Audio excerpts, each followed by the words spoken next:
बचपन से लड़कपन और अब जवानी की दहलीज पर कदम रखते हुए मेरी ज़िंदगी के आसमान पर अगर कोई बादल मुस्तकिल छाया रहा तो वो दादी का वो ही जहरीला जुमला था जिसने मेरी शनाख्त को एक सवालिया निशान बना दिया था। मैं जब भी हवेली के दरो दीवार के बीच अपनी मौजूदगी का एहसास दिलाता तो दादी की तीखी और हकारत भरी नज़रें मेरी वजूद को चीर देती और वो अपनी एक रख्त आवाज़ में वही पुराना राग अलापती कि तुम नापाक माँ के नापाक बेटे हो, तुम्हारे खून की तासीर ही ऐसी है, तुमसे कभी किसी खैर की तवक्को नहीं की जा सकती। ये सुनकर मेरा पूरा वजूद गुस्से और दुख से लरस उठता था और मैं बेसाख्ता अपनी माँ जुलेखा की तरफ देखता था जो मुसल्ले पर बैठी तस्बीह के दानों पर अपनी सिसकियों को गिनती रहती थी। मेरी माँ जिसकी पारसाई और तकवा की गवाही उसके घर के दीवारें भी दे सकती थी, हमेशा दादी की बदजुबानी के सामने एक दीवार की तरह साकत रहती थी। उनकी खामोशी में एक ऐसी वहशत थी जो मुझे चैन नहीं लेने देती थी। मेरे अब्बा चौधरी हशमत जो 18 बरसों से दुबई में मुकीम थे, उनका रवैया भी किसी मामे से कम नहीं था। फ़ोन पर वो दादी से घंटों हंसते बोलते, मेरा हाल चाल पूछते, मुझे नसीहतें करते, मगर जैसे ही मैं उनसे कहता अब्बा ज़रा अम्मा से बात कर लें तो दूसरी तरफ से ऐसा सन्नाटा छा जाता जैसे किसी ने फ़ोन नहीं बल्कि मेरा गला दबा दिया हो। अब जबकि उनकी मुस्तकिल वापसी की खबर आई थी तो पूरी हवेली में एक अजीब सा तनाव और जोश छाया हुआ था। घर की सफाइयाँ, नए पर्दे और मेहमानों की फहरिस्तें तैयार हो रही थी। दादी की आवाज़ में एक फातिहाना गूंज थी, मगर इन सब के बरक्स मेरी माँ की हालत लम्हा ब लम्हा बिगड़ती जा रही थी। वो खुश होने की बजाय किसी साए की तरह घर के गोशों में छुपती फिरती थी। उनका रंग हल्दी की तरह जर्द पड़ चुका था। उनकी आंखें किसी आने वाले तूफान की दस्तक सुनकर सहमी हुई लगती थी। वो चलते चलते अचानक किसी ख्याल के जेर असर रुक जाती थी। उनके हाथ बेख्याली में अपनी चादर को मरोड़ने लगते और वो खलाओं में घूरने लग जाती, जैसे वहाँ कोई उन्हें अपना कोई तारीक माजी दिखा रहा हो। एक शाम जब सूरज की आखिरी किरणें हवेली के सहन से रुखसत हो रही थी, मैंने उन्हें किचन में देगची थामे बिल्कुल साकत देखा था। उनकी नज़रें खिड़की से बाहर किसी अनजानी सिमत में जमी हुई थी। मैंने धीरे से उनके कंधे पर हाथ रखा तो वो किसी बिजली के झटके की तरह तड़प कर पीछे हटी थी। उनके चेहरे पर खौफ की ऐसी लहर दौड़ी कि मैं खुद डर गया। उन्होंने लरसते लबों से मुझसे पूछा, क्या हुआ इर्तज़ा? क्या वो आ गए? क्या तुम्हारे अब्बा आ गए? उनकी आवाज़ में ऐसी वहशत थी जैसे वो किसी प्यारे का नहीं बल्कि मौत के फरिश्ते का पूछ रही हो। मैंने घबरा कर उनका हाथ थामा था जो बर्फ़ की तरह ठंडा था और कहा, नहीं अम्मा, अभी तो अब्बा के आने में 2 दिन बाकी हैं। आप इस कदर परेशान क्यों हो रही हैं?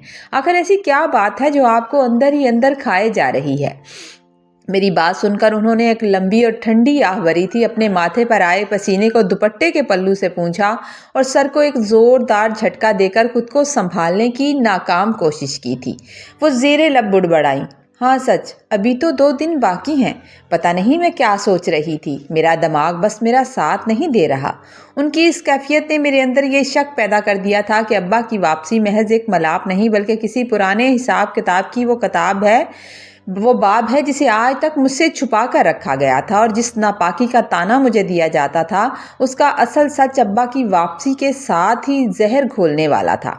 अब्बा की हवेली में वापसी किसी शाही जश्न से कम नहीं थी। बैंड बाजों की गूंज और मेहमानों के हजूम के दरमियान जब मैंने पहली बार अपने होश में अपने अब्बा का रोबदार और वजी चेहरा देखा तो मेरा दिल अकीदत से भर गया था। मगर ये खुशी उस वक्त किरची किरची हो गई जब मैंने देखा कि अब्बा ने सबसे मोहब्बत से बात की, दादी के सर पर भी हाथ रखा, मुझे सीने से लगाया, लेकिन सहन के एक कोने में सर झुकाई दीवार से लगी अपनी मनकूहा चचाजाद यानी मेरी माँ की तरफ देखना भी गवारा नहीं किया। वो बिल्कुल एक अजनबी की तरह उनके पास से गुजरकर दादी के कमरे में चले गए थे, जैसे वहाँ कोई चीज़ मौजूद ही ना हो। मेरी माँ जो अब्बा की आमद पर खुश होने की बजाय किसी साए की तरह हवेली के गोशों में छुपती फिर रही थी, उनकी जर्द रंगत और लरसते हाथ बताते थे कि वो किसी हौलनाक तूफान का इंतज़ार कर रही थी। इसी दौरान मेरी छोटी फूफो सोबिया हमसे मिलने आई जो अब्बा की बहुत लाडली थी और पूरे ख़ानदान में अपनी सादगी के लिए जानी जाती थी। एक शाम जब हवेली के पिछले हिस्से में हो का आलम था, मैंने देखा कि माँ और फुफ्फी सोबिया एक दूसरे के सामने खड़ी थी।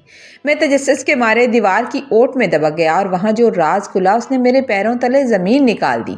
मालूम हुआ कि 18 साल पहले जब अम्मा और अब्बा की शादी को महज चंद माह हुए थे और मैं अभी माँ के वजूद में एक नन्ही सी जान बनकर सांस ले रहा था, उसी वक्त फुफ्फी सोबिया जवानी के जोश में अपने एक हम जमात के साथ घर छोड़ने वाली थी।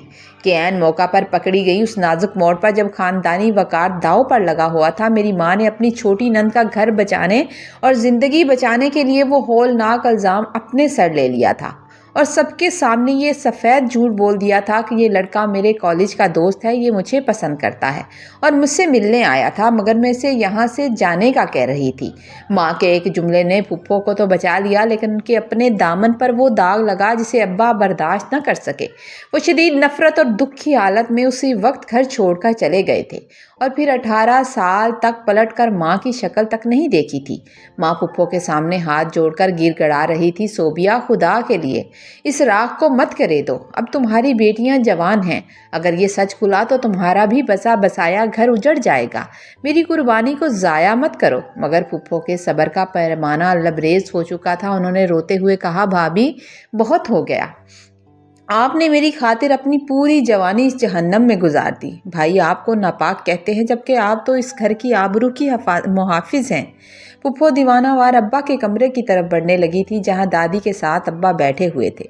मैं भी उनके पीछे हो लिया था। फुप्पो ने कमरे में दाखिल होते ही जैसे एक बम फोड़ दिया और रोते हुए उस स्याह रात का एतराफ़ कर लिया था जिस गुनाह की सज़ा मेरी माँ पिछले 18 साल से काट रही थी।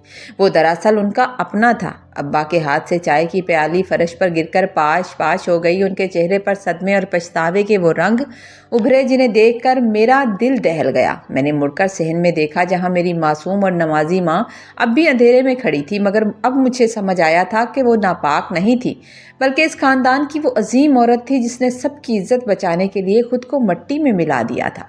फुफ्फी सोबिया के इंकशाफ ने हवेली की फ़िज़ा में जैसे एक क़यामत बर्पा कर दी थी। अब्बा के चेहरे पर फैली पेशमानी और सदमे के साए बता रहे थे कि उन पर क्या गुजरी है। वो जैसे ही कमरे से बाहर निकले, मैं उनके पीछे भागा और हमने देखा कि सहन के बीचों बीच मेरी माँ घुटनों के बल बैठी धाड़े मार मार कर रो रही थी। वो माँ जिसने 18 साल अपनी सिसकियों को अपने मसल्ले में दफन किए रखा था, आज उसका ज़बत टूट गया था।